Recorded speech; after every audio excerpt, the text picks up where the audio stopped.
Think about this for a second. March 8th, 2014, a huge modern airliner, 239 people on board, takes off on a totally routine flight and just disappears. Gone. For a decade now, it's been the single biggest, most haunting mystery in aviation. So the question we have to ask is, how? How does that even happen? And that's the thing, right? It's this one single maddening fact that the whole story hangs on. I mean, we live in a world of GPS, of constant tracking. So how on earth does a 200-foot-long jetliner just cease to exist? It shouldn't be possible. As one journalist said, everyone knew right from the very beginning that this wasn't just some accident. Something was very, very wrong. Okay, so to really get our heads around this thing, we've got to go back to that night, to those last few moments, when everything about Malaysia Airlines Flight 370 was still completely, totally normal. So let's walk through the timeline of that last hour. It's all just textbook. The plane takes off, climbs up to its cruising altitude. The ACAR system, you can kind of think of it like the plane's automatic texting service that talks to the airline, sends its last normal update. Then, right at the exact moment it's supposed to switch from Malaysian to Vietnamese air traffic control, we get those final, now famous words from the captain. And then, just 2 minutes later, the transponder, the device that's yelling, "Here I am," to everyone, it just goes silent. And poof, MH370 is gone from the radar screen. And right here, this is where the first really critical failure happens. You've got the controller in Vietnam waiting for the plane to check in, but the call never comes. After about 15 minutes, they start to worry. Meanwhile, the Malaysian controller, who already said goodbye, just assumes, hey, it's Vietnam's problem now. So for these crucial minutes, which then turned into hours, there was just total confusion. Nobody knew what was going on. As one expert put it, they were just caught completely flat-footed. No one had a clue where the plane was. Okay, so the logical first move, right? Launch a huge search and rescue mission in the South China Sea. That's exactly where the plane was last seen.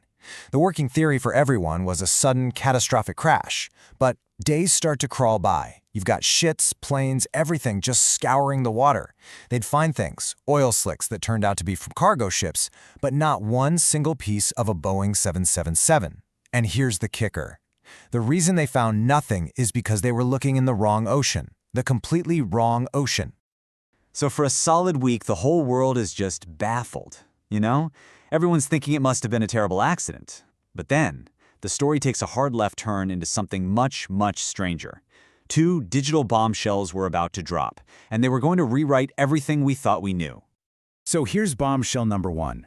It turns out the Malaysian military had been tracking an unidentified blip on their primary radar. Now this is the old school kind of radar. It doesn't need a transponder to see something. And it took them a week to finally announce that, yeah, that ghost on their screen, that was MH370. The plane didn't crash where they thought. Someone had made a sharp, deliberate U-turn, flown it right back over the country, and then headed out to sea. You could imagine the impact of this was just massive. It changed everything.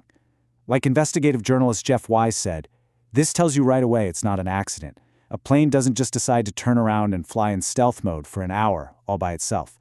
This points to one thing: intent. And just like that, the whole investigation pivoted from searching for an accident site to investigating a potential crime scene. And while everyone is still trying to wrap their heads around this deliberate turn back, a British satellite company called Inmarsat drops bombshell number 2. Get this. They discovered that even after someone had manually shut down all its main communication systems, the plane, it kept on talking. Well, sort of. And it did it for hours.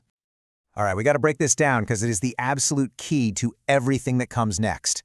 Imagine it like this. Even with the main comms off, there's this little satellite data unit on the plane that's still on. So once an hour, a satellite way up in orbit sends out a little, "You there?" signal.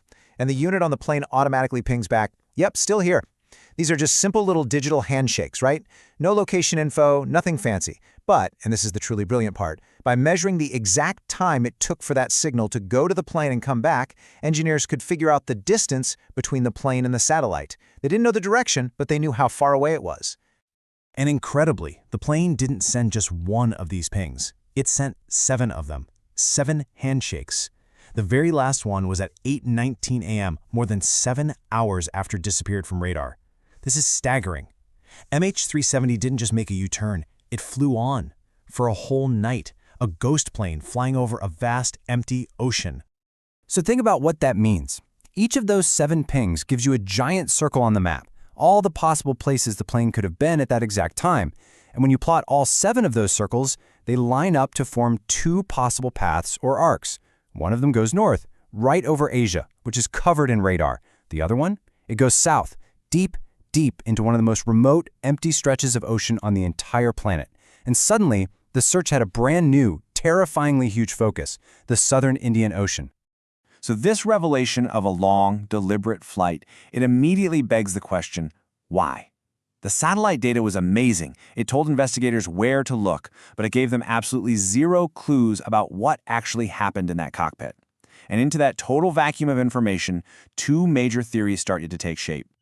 So you've got these 2 main theories, and the wild part is both have some pretty compelling evidence. On one side, you have the deliberate act theory, hijacking or pilot suicide. The evidence? The systems were shut down so methodically. That turn was sharp and manually flown. The path it took seemed to cleverly avoid radar, and, pretty chillingly, a similar route was found on the pilot's flight simulator at home. But then you have the catastrophic event theory. This one centers on a big shipment of lithium-ion batteries that was in the cargo hold. A fire could have filled the cockpit with toxic smoke, incapacitating the crew. In that case, the turnback could have been a desperate last-ditch effort to reach an emergency airport before they were overcome.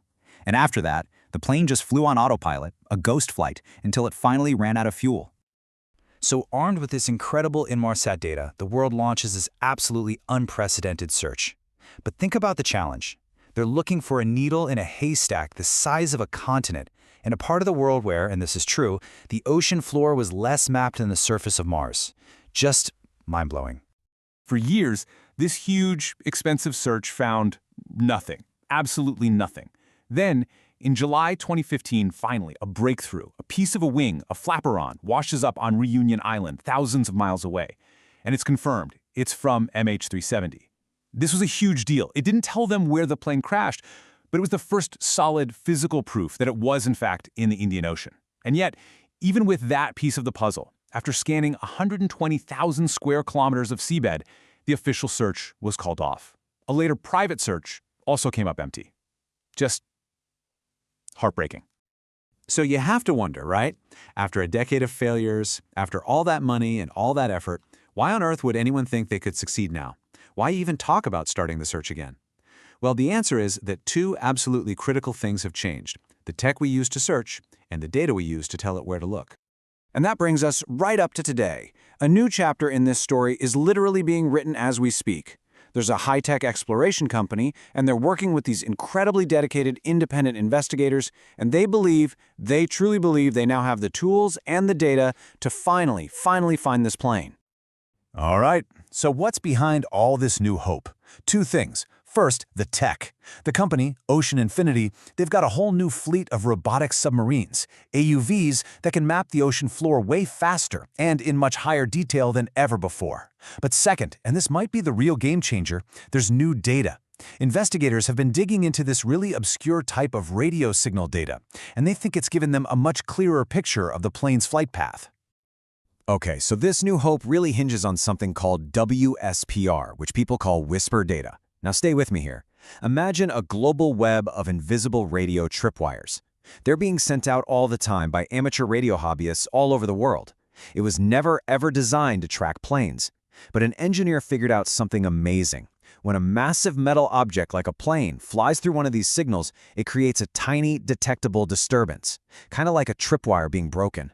By going back through a decade of this data, he believes he's found hundreds of these little disturbances, essentially tracing MH370's flight path with way more detail than those original 7 pings. And the power of this new data is that it completely changes the game. We're not talking about a huge, vague arc of ocean anymore. The WSPR analysis has helped them pinpoint a much smaller and more precise search box. In fact, Ocean Infinity is so confident that this is the spot, they've offered to do the whole search on a no-find, no-fee basis. They only get paid if they find the plane. And this really captures the whole feeling of the people who have just refused to give up on this. For them, the past searches didn't fail because finding the plane was impossible. No, they failed because they were simply looking in the wrong place, using incomplete data. But now, Now, they believe they finally have the right map. So that's where things stand. A decade of dead ends, false starts, and heartbreak has given way to this new, really powerful data-driven hope. The biggest search in history is about to restart, and this time it's armed with tech and analysis that just didn't exist when that plane disappeared. So the final question is, will this be it? Will this final high-tech push be the one that finally brings some answers and some peace to the 239 families who've been waiting for so long?